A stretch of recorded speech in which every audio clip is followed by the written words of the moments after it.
How Not to Learn English. Hey, James from engVid. We said it, we did it. I actually feel like a corporation. I remember the first day we did How Not to Learn English, number 1. It wasn't called number 1. It was just How Not to Learn English. Made a joke. There'll be more lessons. I kept teaching. And as I kept teaching, I kept thinking, you know, that dream sequence? And then the list got longer and longer, and I was like, wow. So we have the first one is just generally How Not to Learn English. The second one was the school edition, right? How Not to Learn While in Your Classroom. Now this one's specific. This one's for you at home. We know a lot of the engVid viewers actually study at home in a little hut somewhere in Africa with the zebras and antelope. No, I'm just joking. Can you imagine that? There's some people in a hut huddled around a computer. Huddled means like surrounding, looking at the screen. But you know, we figured out that when we started this was for people who weren't fortunate enough to travel, to go to other countries and learn English, but might be really struggling and learning on their own. And why not have a video for them? So in this one, this is How Not to Learn English Part 3, but the home edition. And by that we mean those of you who are studying at home, which is really tough, and I admire that, and I'm thankful for the privilege of getting to teach you, right? Because you're choosing us. So, there are the 5 things you can do, but this is when you're on your home. When you're on your home. You're on your home. You're on your own. Okay. Do not study in an area free of distractions. This is basic. A lot of this is basic studying principles when any person is studying at home. Okay? A lot of students will come in. I've seen them in my classroom. I'm not talking about classroom now. I'm giving you the example, not the classroom. But they come in and they're got a cell phone going, or they're listening to iPadding. They're distracted. Now that's bad in a classroom, but at home it's much easier. You're at home, so you know you got a beer on one thing, some nachos or some chips on the other hand, radio playing in the background, maybe the television. Sun's coming down, so the kids are playing in the park, and you're looking outside. You're not really focused. The whole thing about distractions is you cannot bring to bear, or you cannot take your mind and put 100% concentration on the subject that you're doing. Concentration leads to memory, remembering the work. If you're not concentrating, you're going to forget. So of course later on when people are saying, did you learn blah blah blah from engVid, you're going to say, no, I don't remember. And then you're going to blame the material when it's actually lack of focus. So at home, try and find an area that is free of distractions. Maybe one little corner. If you have a laptop or a computer, put it there, right? Where there's not a lot of television or other noise that can bother you, or not direct sunlight. Something comfortable, you can sit down. If you feel comfortable and you're relaxed and there's no distractions, you'll focus. If you focus, you learn more, you learn faster, boom, it's easier. So one of the ways not to learn, oh, look.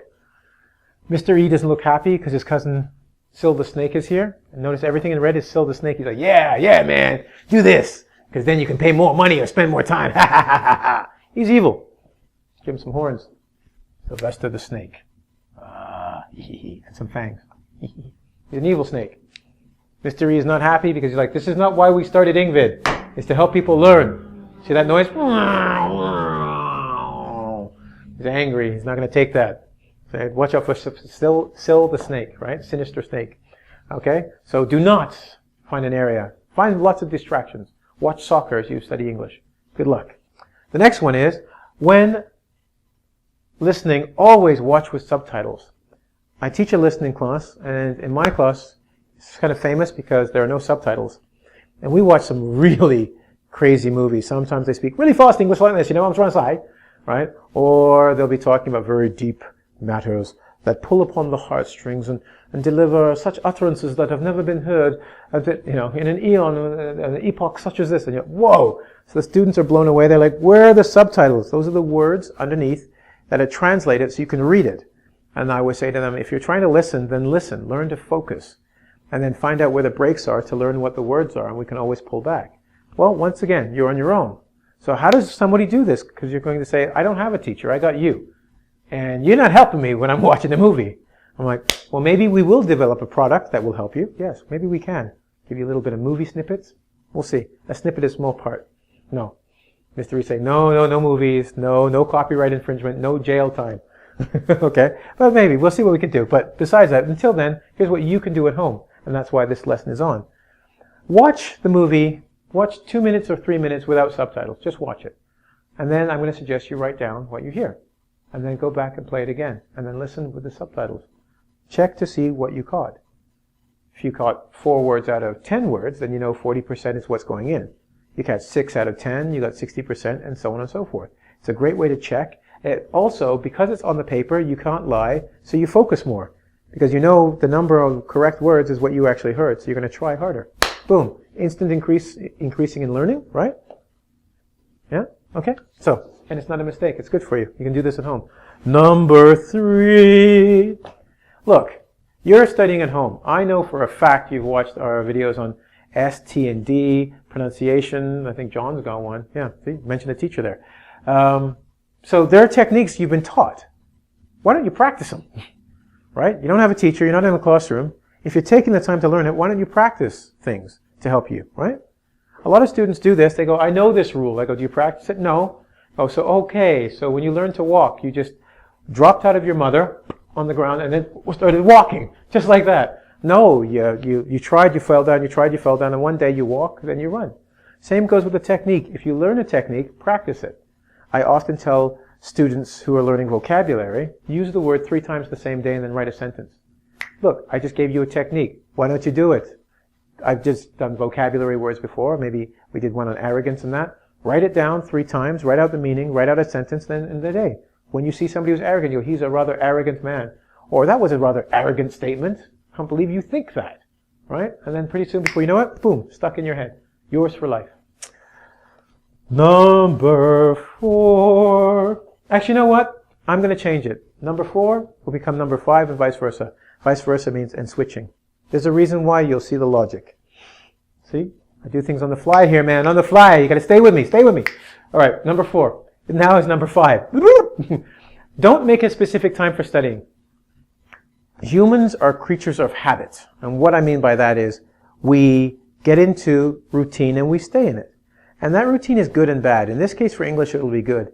Because if you always at 3 o'clock do studying in English, and you tell people that, they will help support you by going, hey, Mr. Ree, at 3 o'clock, don't you have to study English? And they'll remind you, so people will support you. But also mentally, if at 3 o'clock you're supposed to be studying, your brain will remind you, you got to go do something, you got to go do something. And it becomes easier to study English. Well, when something's part of your life, and it's really part of your life, it grows inside you, and you actually look kind of forward to it. I know when you get home from work, some of you appreciate a good glass of wine. Some of you sitting down, taking off your shoes and relaxing. It's something you taught yourself, and now it gives you pleasure. Imagine if learning English could be pleasurable. You're like, okay, I finished work and I cleaned the dishes. Now I get to spend, not I have to, but I get to spend 20 minutes watching an English video where I'm going to learn something new. Wow, that's so cool. So I'm going to give myself a specific time. When it's my time, I tell other people, don't bother me. I give time to myself to improve myself. It's at 3 o'clock. After 3:30, call me. But until then, I'm busy. Imagine how powerful that feels, right? It feels good now. You're like, yeah, I'm studying English. And I do it every day at 3 o'clock, like clockwork.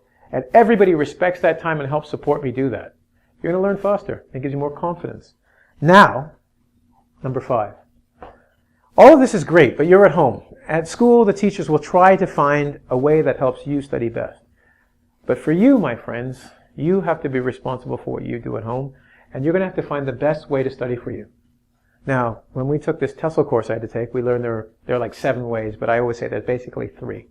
Some people are kinesthetic, some people are visual, some people are auditory. And what that means is some people learn best by seeing things, visual, see. Some people learn best by hearing things, auditory. They have to listen to it to get it. Some people, kinesthetic means they have to do it physically, some way to do it, or they don't understand. Because understanding, my friends, is what this is about. Learning a language, there's no such thing really as language. It's sounds, right? And these sounds have meaning.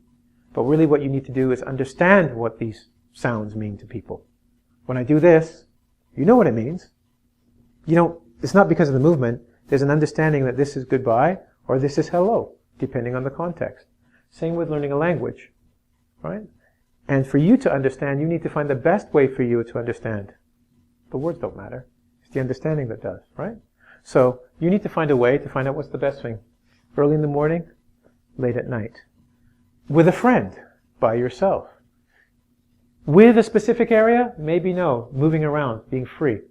So even though all of these rules I'm telling you are the great ways to help you, I mean, they're classic for studying at home. Number one at the end is take the time to find out what is the best way for you to study. Once you learn that, and you incorporate, which means put these other ones inside of your study plan, your studying is going to skyrocket or go up like a rocket, really quick and really well. Anyway, I hope you enjoyed our How Not to Learn English, the home edition. Coming soon, the aquatic edition, the space edition. I've gone crazy and they're taking me off the air edition. Okay. Anyway, so I hope this will help you in your studies at home. And you know what? Since you're at home, I'm sure you're already there. But you know what? Here's the cool thing. We're all over the place. I've seen us in places I didn't know we'd see each other, like in soap bars. This is Mr. E and me. Hello, buy this soap and learn English at where? Well, www.ing,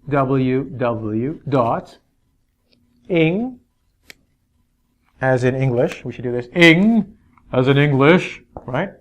And then vid, V-I-D, as in video.com.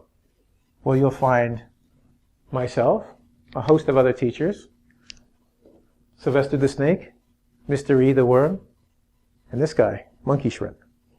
Right? Ready to teach you and happily doing so.